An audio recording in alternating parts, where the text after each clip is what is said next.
The world's a stage, Hollywood is garbage, it's full of fakes and phonies, and nothing is what it seems. I know, huge shocker. Today's massive revelation that no one could have anticipated is that Dwayne the Pebble, The Rock Johnson announced in Vanity Fair that he doesn't know the first thing about politics. Oh. First of all, I'm a big fan of The Rock as a human person. I've been a fan of him for many, many years, even though I affectionately refer to him as the Pebble. That was because of what he did during the campaign trail, just saying. Also, these are jokes. When talking about a potential presidential run, he said, I don't know the first thing about politics, I don't know the first thing about policy. Yeah.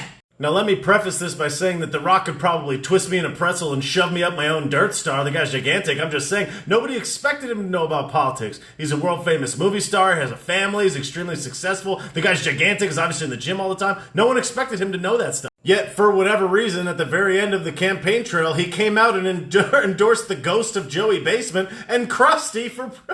After he gave them his endorsement, which we were all waiting on the edge of our seat for, he did a live stream with the ghost of Joey Choco Chip and Crust herself. I literally can't imagine what human person was just sitting out in the United States, floating around, just being like, you know, I was going to pick somebody, but who's the Pebble voting for? In the interview...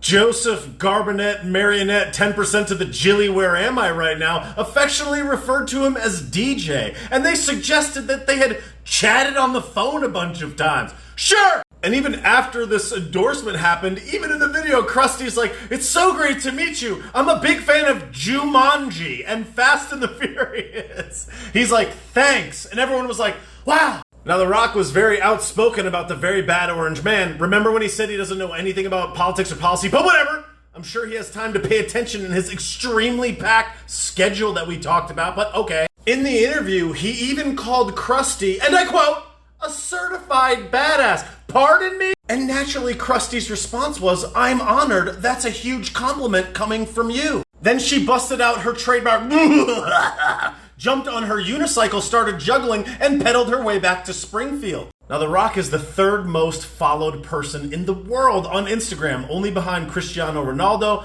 and Kylie Jenner. What seems more than obvious to me, and probably everyone in the world, is that this dude got paid for this, and probably paid handsomely. The Joey Choco Chip Wafflecone campaign raised over $1 billion, you know, from all those huge corporations that he's gonna fight against. Now, a post on Kylie Jenner's Instagram is just about $1 million, and since they have pretty much the same amount of followers, it seems probably fair to assume that with multiple posts and even a live conversation, The Rock probably walked away with multiple millions of dollars for this endorsement. Now, hey, capitalism is capitalism. Get your coins, sis. I understand it. And I think that since he hates the very bad orange man, he was like, all right, then give me that $3 million. All I'm saying is I'm sure that endorsement was really thought out all the way to the bank. Anyways, who cares? No surprises there. Moving on. In completely unrelated, how does that have to do with anything? And Donnie Ballpark lives rent-free in everybody's head news. In a recent interview with the creator of wildly popular Netflix show Squid Game, the creator compared one of the show's villains to none other than Donnie Ballgame. This human person said, it almost seemed like Donnie was running the country like a game show, like giving people horror. Cool analysis! I wonder if the interviewer at IndieWire was like, how do we make this completely unrelated subject about the very bad orange man that's on the 9th hole putting right now? I could just see Donnie in the tee box on the 18th hole like, why are you so obsessed with me? In other grift off Donnie's name and shamelessly monetize something completely unrelated news, this one is beyond a stretch. In a recent interview about the new Halloween movie, Jamie Lee Curtis said that the new Halloween movie is about the kind of mob violence that America witnessed on January when stormed the... Where does this comparison come from?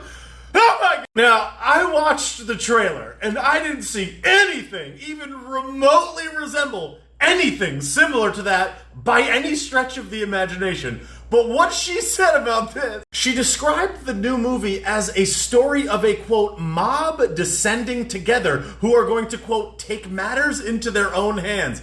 What? By this comparison, that pretty much makes every movie ever where there's a villain and people team up to fight them about January. These things are not related. But if you wanted to be absolutely sure that they just completely connected these totally unrelated things simply as a way to capture headlines and sell more tickets to this low-rated movie, here's your proof. She also said that the 2018 Halloween movie reflected the themes of the hashtag #Me3 movement, words are illegal, because of the notion of women seizing power. Pardon me, Bill? Yo, don't you see what they're doing here? She cited how when they released that movie, it was right in the middle of that movement. And the movie was about women speaking truth to power and fighting it back against their oppressor. Yo!